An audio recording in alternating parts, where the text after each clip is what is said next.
Long before the first pyramids were built in Egypt, long before there was a country called Iraq, there lived in the land of Babylon a wealthy merchant.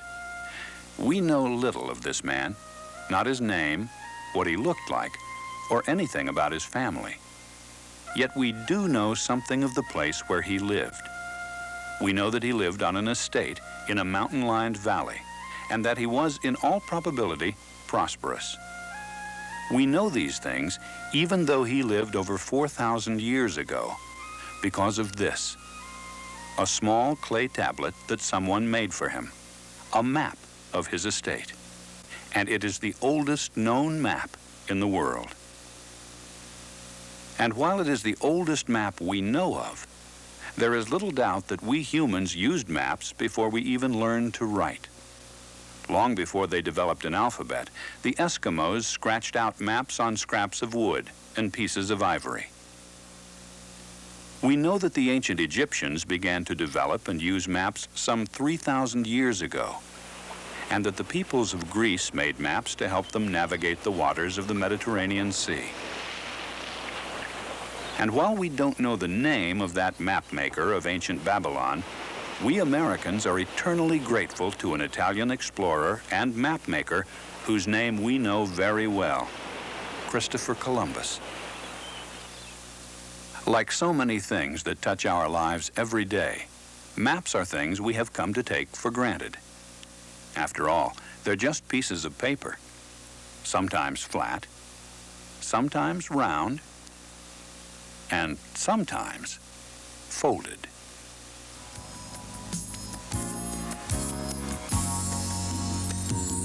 Yet without them, well, without them, the Romans would not have built their empire. And another map maker and soldier by the name of Washington would never have led his troops to victory. Yet with them, we are today reaching for the stars. Thanks to today's maps, today's technology, and the map makers of our time, we're able to illustrate almost anything we need to know, or think we need to know. There are maps on television and in newspapers that tell us what we can expect for tomorrow's weather, and inform us as to the happenings of our fellow human beings half a world away. Because of the maps that are available today, we can drive our cars from Portland, Oregon to Portland, Maine, without fear of getting lost. We can navigate the oceans and skies of our world with the aid of maps we call navigation charts. And with the aid of some maps, we can, if we are so inclined, use them to help us find our way to the highest peaks of our planet. Yet most of us, when we think about maps, think of things, of objects or places. And while there is a good reason for this, after all, that's what maps are generally all about, there are some maps, though, that are not about things, but rather about people. People like you and me. They are the living maps of the United States Census Bureau, and you are about to become a part of the creation of those maps. And what you'll be doing, though you may not know it, will touch the life of every living American, and a generation of other Americans that are yet to be born. If this sounds a bit far-fetched, we have but to take a look at only a few segments of our society that you will be reaching with the work you are about to perform.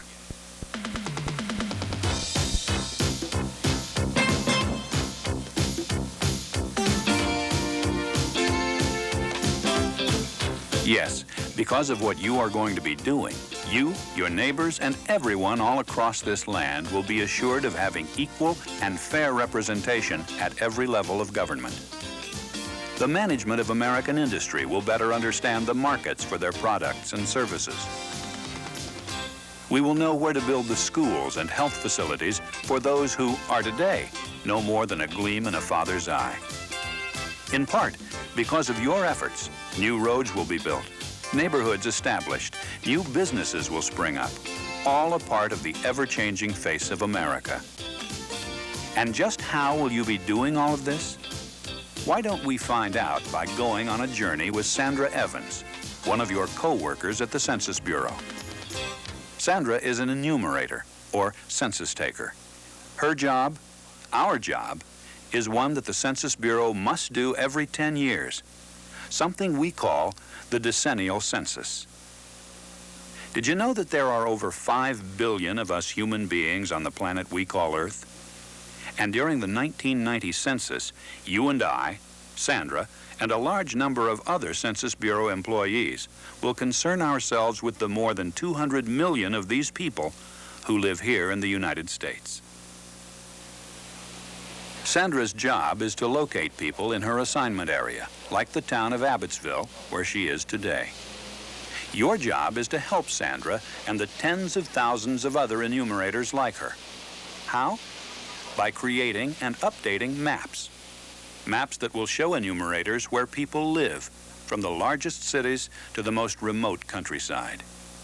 If you will notice, Sandra has with her, among other things, a map of Abbotsville.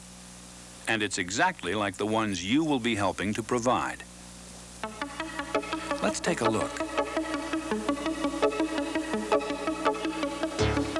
For the first time since we began taking the census way back in 1790, we will be using computers to create maps for the entire nation that will make this the most complete and accurate census ever. Computer-generated maps that will show the streets, highways, rivers, lakes, and railroad lines of this nation. And we're calling this massive computer file TIGER, which stands for Topologically Integrated Geographic Encoding and Referencing System. And while that's quite a mouthful, it is the foundation upon which all of us will build the census of 1990. From this TIGER database, we will extract something called plot tapes. And as you will see, these plot tapes will be our starting point to locate the people of Abbotsville and the people of every other town, farm, and city in America. These plot tapes are organized and put into the library. And like any other library, we must catalog these tapes so that when the time comes, we can find them whenever they are needed. The next step on our journey is at this device, which is called a plotter. Once the tapes are loaded and you've told the plotter to go to work, it does. And as you can see, what comes out are actual rolls of maps. Maps that are about the places where we live and sometimes work. Moving to a cutter, this roll of maps is cut into individual maps, and we now find ourselves in a critical stage of the entire production process. For once cut, it is possible to misplace a map or two. And while this may not seem all that important at first, we don't want the people of Abbotsville to wind up with the folks in Brooklyn, New York. Every map has its own unique identification number, and this number appears on each map and in a barcode form, just like you find on a box of cornflakes at the grocery store. It is these barcodes that will help us maintain control over each and every map throughout its life. Some of you will be involved in checking these maps for their quality. After all, that plotter we just left is only a machine, and it can make mistakes. If you're one of those who will be checking things over, controlling their quality, everybody is going to be counting on you to make certain that every map is legible and accurate, that the plotter didn't run out of toner, and that there weren't some glitches in the plot tape that caused problems like this. After we have checked their quality, it's going to be necessary for some of you to fold them and make them more manageable, easier to use and handle. Some sets will go into pouches to be sent to our district offices, and from there to people like the enumerator we met earlier, Sandra Evans. Others you'll bind into books called atlases, and still others will be sent out as single sheets. Now, let's go to another library. It's really a holding area where the finished maps are waiting for the next step before they go on their journey, their final destination. And when that time comes, some of you may be called upon to pack them up and send them on their way. Also, from time to time, you'll be called upon to locate and produce specific maps that you may have already produced. Why? Because they were damaged in shipment, lost, or maybe like what sometimes happens to your morning newspaper, they spent a little too much time in the rain.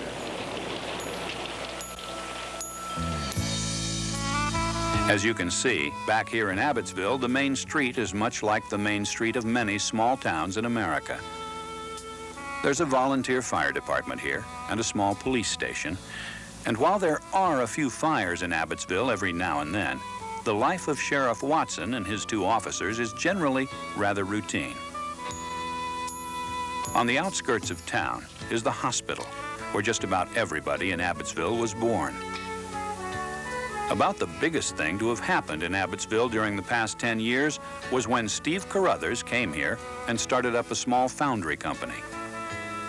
And thanks to some information he was able to obtain from the last census, he knew that there would be a good pool of workers to draw upon in this town. 6 years ago, he started off with just 3 employees, some old equipment, and a lot of debt. Today, the Carruthers Forging Company employs nearly 80 people, and things just seem to be looking better all the time. And these are but a few of the people of Abbotsville that Sandra Evans will be talking with as she makes her rounds with the map you helped to produce. Sandra will use her map to locate all of the people of Abbotsville. And while doing this, she will notice that, well, some things are not quite right. For instance, the map you sent her had nothing on it about this street, and for good reason. This street didn't even exist when we got the information to make those maps for Sandra. Those maps were based on information we'd gathered before Steve Carruthers opened and expanded his plant, before there was a need for all of these new houses, and many of them are the homes of folks who work at the Carruthers Forging Company. So, Sandra will mark these changes on her map, and she'll make certain that everyone who lives in those houses are included in the census she's taking. She will also discover some other things that have changed in Abbotsville. According to her map, there should be a dirt road here leading to a farmhouse. But as you can see, what's here now is a field of corn that will soon be ready for harvest. Sandra will, of course, note these changes on the map you made for her. And after she has made her rounds, talked with most of the good citizens of this place, and marked the changes in Abbotsville since the last census, Sandra will return her map to you. And we then will start the second phase of our work, called updating, where we put Sandra's changes into the Tiger file. The first thing that will happen in this updating process is that you will receive your work assignments. Now, what this means is that you will be responsible for working on a specific county or part of a county somewhere in this country. Of course, you'll actually receive the map that has now been altered. Next, you will log onto the system. Simply stated, you'll use a computer terminal like this to enter your special code and tell the system you're ready to start to work. Then you'll take your map and tape it up to a board like this. And by placing this device we call a mouse, no, not that kind of mouse, at the 4 corners of the map, you'll have told the computer exactly the size and scale of the map you'll be working with. Again, using the mouse, you'll add and take away things that have changed since the map was first produced. That new street in Abbotsville, for instance. In addition to electronically drawing in or digitizing these new features, you'll type in their names and, in some cases, the range of addresses on new streets. Or, if you notice that someone has indicated that a road or street no longer exists, you will, of course, electronically erase it from the new map you're creating. Once again, your work will be checked for its accuracy. For when the year 2000 rolls around, what you have done will be the basis for taking the next decennial census all over again. Our journey now is almost at an end. Yet, it is a journey we will take many times until the decennial census is finally complete. A journey that will start with the Tiger database and the plot tapes.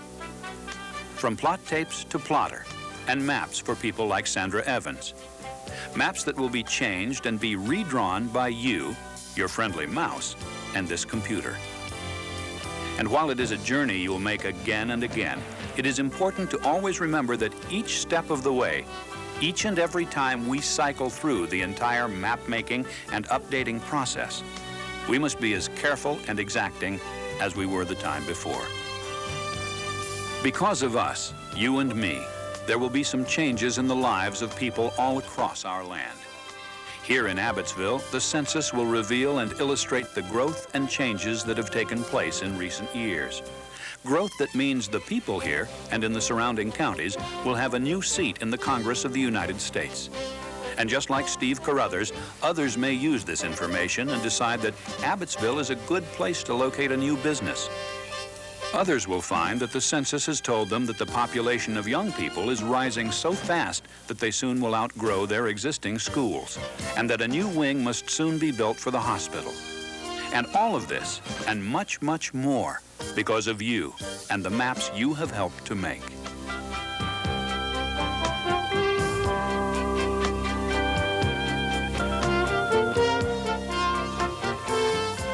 Yes, we've come a long way from that first known map of over 4,000 years ago. And while this map was no doubt important to that man of ancient Babylon, it is insignificant when compared with the maps you will be making. And though they are just pieces of paper, they are your pieces of paper. And they are alive because of you.